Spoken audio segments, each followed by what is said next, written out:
ओम शांति। ओम शांति। आज बाबा ने कहा बच्चों के अंदर सर्विस का शौक होना चाहिए। आज बाबा ने यज्ञ सर्विस के फायदे बताए। यज्ञ सर्विस से हमारे अंदर खुशी आती है।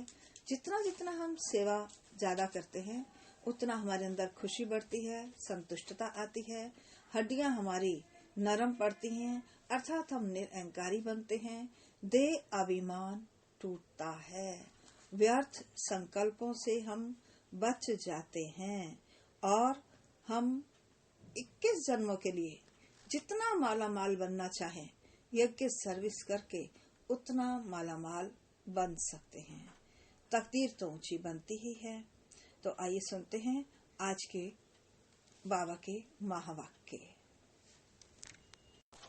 आज 5 नवंबर 2021 के साकार बाबा के मधुर महावाक्य हैं। आज बाबा ने कहा, मीठे बच्चे विचार सागर मंथन कर सर्विस की भिन्न भिन्न युक्तियां निकालो जिससे सबको बाप का परिचय मिल जाए। आज बाबा ने प्रश्न पूछा, बाप हर एक बच्चे को ऊंच तकदीर बनाने की युक्ति कौन सी बताते हैं? उत्तर है, अपनी ऊंच तकदीर बनानी है तो अंदर से सब छी बुरी आदतें निकाल दो। झूठ बोलना, गुस्सा करना, ये बहुत खराब आदतें हैं। सर्विस का शौक रखो। जैसे बाप निरअहंकारी बन सेवा करते हैं, ऐसे जितना हो सके औरों के कल्याण अर्थ रूहानी सेवा में बिजी रहो। आज का गीत है, मरना तेरी गली में, जीना तेरी गली में। ओम शांति। मीठे मीठे रूहानी बच्चों को पहले ये पॉइंट्स समझनी और समझानी है कि बाप कौन है। बच्चों को अतीन्द्रिय सुख तब फील होता है जब निश्चय करते हैं कि हम बेहद बाप की संतान हैं। बस इस एक ही बात से खुशी का पारा चढ़ता है। यह है स्थायी खुशी की पॉइंट। तुम जानते हो, हम अपने को ब्रह्मा कुमार कुमारियां कहलाते हैं। यह है नई रचना। तो पहले सबको निश्चय करना है कि वह हमारा बाप है। बाप के नीचे फिर है विष्णु। त्रिमूर्ति के चित्र पर अभी बाबा समझा रहे हैं। बाप से विष्णुपुरी का वर्षा मिलता है तो कितनी खुशी होनी चाहिए। यह निश्चय करा के फिर लिखाना चाहिए। विष्णु का अर्थ वैष्णव भी निकालते हैं। भारतवासी अच्छी तरह से जानते हैं कि यह देवी देवताएं निर्विकारी थे। स्वर्ग में इन्हों का पवित्र प्रवृत्ति मार्ग था। गाते भी हैं, आप है संपूर्ण निर्विकारी, हम विकारी। सतयुग में संपूर्ण निर्विकारी हैं, कलयुग में संपूर्ण विकारी हैं। विकारी को पतित भ्रष्टाचारी कहेंगे, क्रोधी को पतित भ्रष्टाचारी नहीं कहा जाता।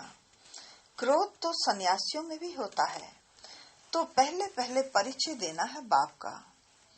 ऊंचे से ऊंचा बाप जब भारत में आता है तो यह महाभारी लड़ाई भी लगती है जरूर, क्योंकि परमात्मा आकर पतित दुनिया से पावन दुनिया में ले जाते हैं। शरीरों का तो विनाश होना है। यह निश्चय होना चाहिए कि हमको बाप पढ़ाते हैं तो कितना रेगुलर होना चाहिए। यहाँ हॉस्टल नहीं है। हॉस्टल बनाएं तो फिर बहुत मकान चाहिए। 7 रोज 4 रोज के लिए भी आते हैं तो भी बहुत मकान चाहिए। बाप कहते हैं, ग्रस्त व्यवहार में रहे सिर्फ बाबा को याद करो। बस बाबा ही पतित पावन है। बाप कहते हैं, मुझे याद करो, मैं गारंटी करता हूँ तो तुम्हारे सब पाप भस्म हो जाएंगे। पहले तो ये लिखवा लेना चाहिए कि बरोबर हम शिव बाबा की संतान हैं, फिर विश्व के मालिक बनने के हकदार बनते हैं। बाबा कहते, राजा रानी प्रजा सब विश्व के मालिक हैं। मेले प्रदर्शनी में जो भी समझाने वाले हैं उनको बाबा डायरेक्शन देते हैं। मूल बात समझानी है कि ऊंचे से ऊंचा भगवान एक ही है। वही ज्ञान का सागर पतित पावन है। ज्ञान का सागर है तो जरूर डायरेक्शन भी वही देंगे। कृष्ण तो दे ना सके। शिव बाबा बिगर और कोई भगवान है नहीं। ब्रह्मा विष्णु शंकर भी देवताएं हैं। स्वर्ग में है दैवी गुण वाले मनुष्य, यहाँ कलयुग में है आसुरी गुण वाले मनुष्य। यह भी पीछे समझाना है। पहले पहले तो बाप का परिचय देकर सही करानी चाहिए। विचार सागर मंथन करके भिन्न भिन्न युक्तियां निकालनी चाहिए और बाबा को बतानी चाहिए कि बाबा इस प्रकार का प्रश्न पूछते हैं, इस प्रकार हमने समझाया।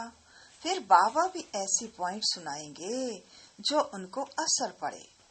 बाबा को सर्वव्यापी अथवा कच्छ मच्छ अवतार कहना यह भी गलानी है। इसलिए बाबा का परिचय देना है। बाबा ही विश्व का मालिक बनाते हैं। यह लक्ष्मी नारायण विश्व के मालिक सतो प्रधान थे।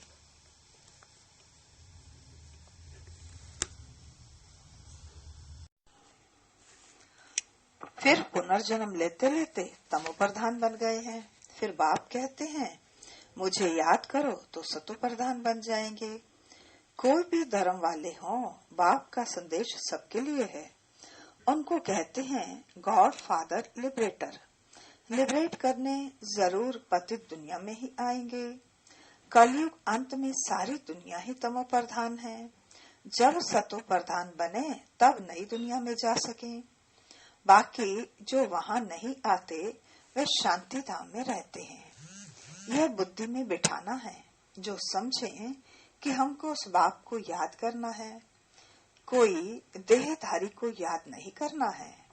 बाप है विदेही, विचित्र, सबके चित्र भिन्न भिन्न है। कोई को समझाने का शौक रहना चाहिए। प्रदर्शनी में बहुत लोग आते हैं, सेंटर पर इतने नहीं आते हैं। सर्विस में रहने से बच्चों को बहुत उल्लास रहेगा। यहाँ बाप को घड़ी घड़ी भूल जाते हैं। सर्विस में रहेंगे तो याद की यात्रा भूलेंगे नहीं। खुद याद करेंगे, औरों को भी याद कराएंगे। तुम बच्चे पढ़ रहे हो, तुम्हारी बुद्धि में है, हम राजाई जरूर लेंगे। यह याद रहने से भी खुशी रहती है, भूल जाने से घबराहट आती है। बाबा को लिखना चाहिए कि बाबा हम अतीन्द्रिय सुख में हैं, बाकी थोड़ा समय है, हम चले अपने सुखधाम। 63 जन्म हम बहुत बीमार रहे, जो सिवाय अविनाशी सर्जन के कभी छूट नहीं सकते। अभी सबके छूटने का टाइम है। पवित्र भन मुक्ति धाम में चले जाएंगे। कोई कहते हैं मुक्ति में रहना अच्छा है, पाठ ही नहीं। जैसे नाटक में किसने थोड़ा पाठ कर लिया तो उनको हीरो हीरोइन अथवा ऊंचा पाठधारी कहेंगे। बाप समझाते हैं जितना हो सके बाप को याद करो तो पक्के हो जाओ। याद भूलने नहीं चाहिए। मुख्य है एक बाप, बाकी ये जो छोटे छोटे चित्र हैं समझाने के लिए, इनसे सिद्ध करना है शिव शंकर एक नहीं। बाकी सूक्ष्म वतन में कोई बात होती नहीं। अभी तुम समझते हो यह सब है भक्ति मार्ग। ज्ञान देने वाला है एक बाप, वह देते हैं संगम पर, यह पक्का करो। भारतवासियों को तो कल्प कल्प स्वर्ग का वर्षा मिलता ही है। 5000 वर्ष की बात है, वह फिर लाखों वर्ष कह देते हैं। वह कहते सिर्फ कलयुग लाखों वर्ष का है और हम कहते ये सारा चक्र ही 5000 वर्ष का है। गपोड़ा कितना लगाया है। बुलाते हैं हे पतित पावन। कृष्ण को पतित पावन तो नहीं कहेंगे। कोई भी धर्म वाला कृष्ण को लिबरेटर नहीं कहेंगे। हे पतित पावन करके पुकारते हैं तो बुद्धि ऊपर में चली जाती है। फिर भी समझते नहीं माया का कितना अंधियारा है। गफलत में पड़े हैं। कहते हैं शास्त्र अनादि है, परंतु सत्युग त्रेता में ये होते नहीं। ये पढ़ाई ऐसी है जो बीमारी में भी बैठ क्लास में पढ़ सकते हैं, यहाँ बहाना चल ना सके। सुन रहे हैं ना, जो सब मुरली से छुट्टी करते हैं, बाबा क्या कह रहे हैं? बीमारी में भी क्लास में बैठकर मुरली सुनो, बहाना नहीं करना है।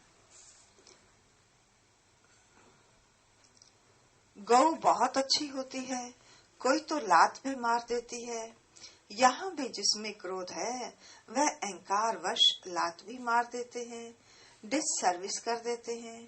कोई भी अवगुण नहीं होना चाहिए, परंतु कर्म बंधन ऐसा है जो ऊंच पद पाने नहीं देते। बाप ऊंची तकदीर बनाने का रास्ता बताते हैं, परंतु कोई नहीं बनाएंगे तो बाप क्या करे? बहुत भारी कमाई है, कमाई का फक्र रहना चाहिए। कमाई नहीं करेंगे तो परिणाम क्या होगा? कल्प कल्प ऐसा हाल होगा। बाप तो सबको सावधानी देते हैं, इंसल्ट नहीं करते हैं। बच्चों में कोई छीछी आदत नहीं होनी चाहिए। झूठ बोलना बड़ा खराब है। यज्ञ की सर्विस खुशी से करनी चाहिए। बाबा के पास आते हैं तो इशारा देते हैं, सर्विस करो। जो तुमको खिलाते हैं उनकी सर्विस जरूर करनी चाहिए। सेवा करना बाप सिखलाते हैं। देखो, ऊंचे से ऊंचा बाप भी कितनी सेवा करते हैं। जो काम अज्ञान में भी नहीं किया वह भी करना पड़े। इतना निरअहंकारी बनना है। कायदे के विरुद्ध कोई काम नहीं करना है। जितना हो सके औरों के कल्याण अर्थ सब कुछ हाथों से करना पड़े। लाचारी हालत में कुछ कराया वे और बात है। अपने को निरअहंकारी निर्मोही बनना है। बाबा की याद बिगर किसका कल्याण हो ना सके। जितना कल्याण करेंगे उतना पावन बनेंगे। याद में ही विघ्न पड़ते हैं, ज्ञान में इतने विघ्न नहीं पड़ते हैं। ज्ञान के तो अनेक पॉइंट है। बाप को याद करने से खुशबूदार फूल बनेंगे। कम याद करेंगे तो रतन जोत बनेंगे। अक के भी फूल होते हैं, तो अपने को खुशबूदार फूल बनाना चाहिए। कोई बदबू नहीं होनी चाहिए। आत्मा को खुशबूदार बनना है। इतनी छोटी बिंदी में सारा ज्ञान भरा हुआ है। वंडर है। सृष्टि एक ही है, ऊपर व नीचे सृष्टि नहीं है। त्रिमूर्ति का अर्थ भी तुम जानते हो। उन्होंने सिर्फ नाम रख दिया है त्रिमूर्ति मार्ग। कोई ब्रह्मा को त्रिमूर्ति कह देते हैं। उनकी बायोग्राफी का कुछ पता नहीं। शास्त्रों में है श्रेष्ठाचारी मनुष्यों की जीवन कहानी। लक्ष्मी नारायण, राधे कृष्ण आदि हैं तो सब मनुष्य, परंतु औरों की जीवन कहानी को शास्त्र नहीं कहा जाएगा। देवताओं की जीवन कहानी को शास्त्र कहा जाता है। बाकी शिव बाबा की जीवन कहानी कहाँ है? वह तो निराकार है। खुद कहते हैं, मैं तो पतित पावन हूँ, मुझे सब फादर कहकर बुलाते हैं। मैं आकर स्वर्ग की स्थापना करता हूँ। भारत 5000 वर्ष पहले स्वर्ग था, अब फिर बनना है। कितना सहज है। परंतु पत्थर बुद्धि ऐसे हैं जो ताला खुलता ही नहीं है। ज्ञान और योग का ताला बंद है। बाप कहते हैं, घर घर में पैगाम दो कि ऊंचे से ऊंचा है बाप। फर्स्ट फ्लोर मूल वतन, सेकंड फ्लोर सूक्ष्म वतन, थर्ड फ्लोर है ये साकारी दुनिया। अगर इन फ्लोर्स की भी बच्चों को याद रहे तो पहले पहले बाबा जरूर याद पड़े। सर्विस के लिए भागना चाहिए। बाबा कहाँ भी जाने की मना नहीं करते। भल शादी में जाओ, तीर्थों पर जाओ, सर्विस करने जाओ, भाषण करो, बोलो एक है रूहानी यात्रा, दूसरी है जिस्मानी यात्रा। पॉइंट तो बहुत अच्छी मिलती है। वाहन प्रस्थियों के झुंड में जाकर सर्विस करो। उन्हों का भी सुनो, वो लोग क्या कहते हैं। हाथ में पर्चा हो, मुख्य 4-5 बातें लिखी हुई हो। ईश्वर सर्वव्यापी नहीं। गीता का भगवान कृष्ण ये साफ साफ लिख दो। जो कोई पढ़े तो समझे, यह तो सच है, इसमें बड़ी चतुराई चाहिए। बाबा त्रिमूर्ति के लिए भी समझाते हैं, यह घड़ी घड़ी पॉकेट से निकाल देखते रहो, कोई को भी समझाओ, यह बाबा ये वर्षा। विष्णु का चित्र भी अच्छा है, ट्रेन में भी सर्विस कर सकते हो। बाप को याद करो तो विश्व के मालिक बन जाएंगे। सर्विस बहुत हो सकती है, परंतु कोई को अकल आता नहीं है, बहुत पुरुषार्थ करना है। लड़ाई के मैदान में सुस्त थोड़ी होना चाहिए, बहुत खबरदारी रखनी है। मंदिरों में बहुत सर्विस हो सकती है, बस बाबा कहते हैं मन मना भव। तमो प्रधान से सतो प्रधान बनो। मुख्य बात पक्की करा देनी चाहिए। बच्चों को सर्विस का बहुत ख्याल होना चाहिए। त्रिमूर्ति के चित्र में सारा ज्ञान भरा हुआ है। सीढ़ी भी अच्छी है। हर एक अपनी उन्नति चाहते हैं धन कमाने की। छोटे बच्चों को भी युक्तियां सिखलाओ, सब ऑफरिंग देंगे। कमाल है ब्रह्मा कुमार ब्रह्मा कुमारियों की। छोटे छोटे बच्चे भी इतना ज्ञान देते हैं जो कोई सन्यासी आदि भी ना दे सके। मुफ्त में चीज मिलेगी तो समझेंगे ये हमारे कल्याण के लिए देते हैं। बोलो ये फ्री है, आप भल पढ़ो, इनसे अपना कल्याण करो। श्री बाबा बोला भंडारी है ना, ढेर बच्चे हैं, बाबा को पैसे की क्या दरकार है। ट्रेन में भी तुम बहुत सर्विस कर सकते हो। आदमी अच्छा देखा तो झट उनको समझाए चित्र दे देना चाहिए। कहो तुम अपना भी कल्याण करो और औरों का भी कल्याण करना। अच्छा मीठे मीठे सिखिल दे बच्चों प्रति माता पिता बाप दादा का याद प्यार और गुड मॉर्निंग। रूहानी बाप की रूहानी बच्चों को नमस्ते। हम रूहानी बच्चों की रूहानी बाप दादा को नमस्ते नमस्ते नमस्ते। सदा रहेंगे हंसते, बनेंगे फरिश्ते, चलेंगे परम धाम के सीधे रास्ते। धारणा के लिए मुख्य सार। पहला, कोई भी काम कायदे के विरुद्ध नहीं करना है।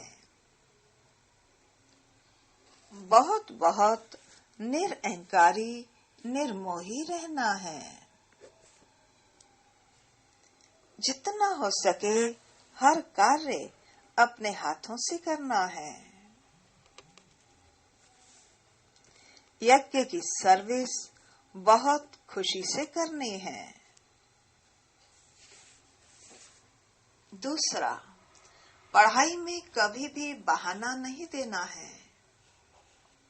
बीमारी में भी पढ़ना जरूर है। उल्लास में रहने के लिए सर्विस का शौक रखना है। आज का वरदान है, नॉलेज की लाइट माइट द्वारा विघ्न विनाशक बनने वाले मास्टर नॉलेजफुल भव। नॉलेज की लाइट माइट द्वारा विघ्न विनाशक बनने वाले मास्टर नॉलेजफुल भव।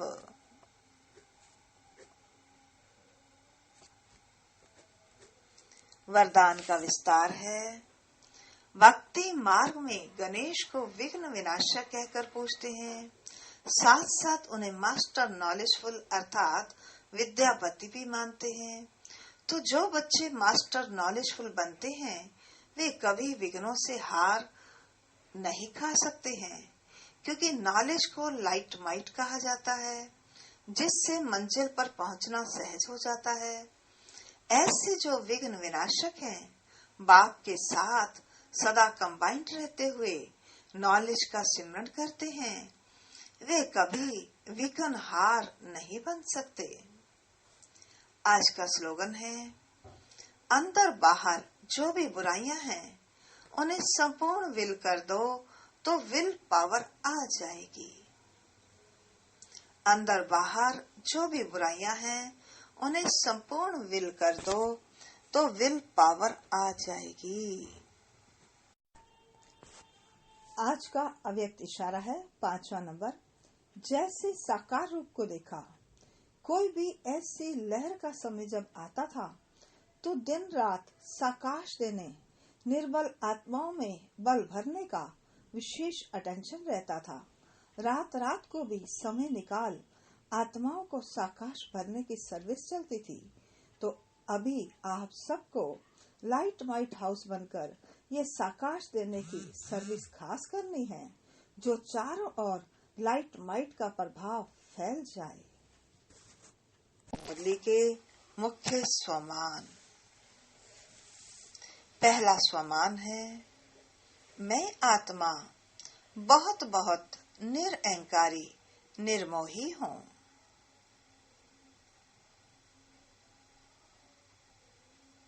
दूसरा, मैं यज्ञ की सर्विस बहुत खुशी से करने वाली आत्मा हूँ।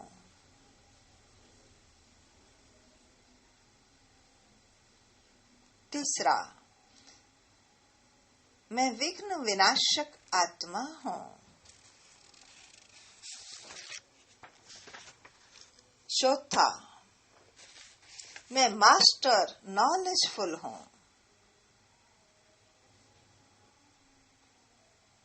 पांचवा, मैं ऊंच तकदीर बनाने वाली आत्मा हूँ।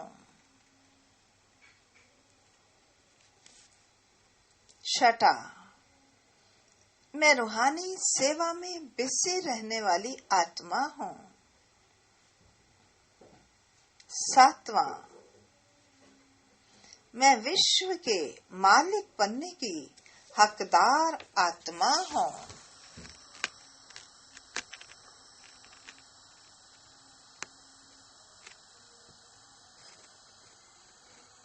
और लास्ट है, मैं स्ट्रॉन्ग विल पावर वाली आत्मा हूँ। अच्छा जी, ओम शांति।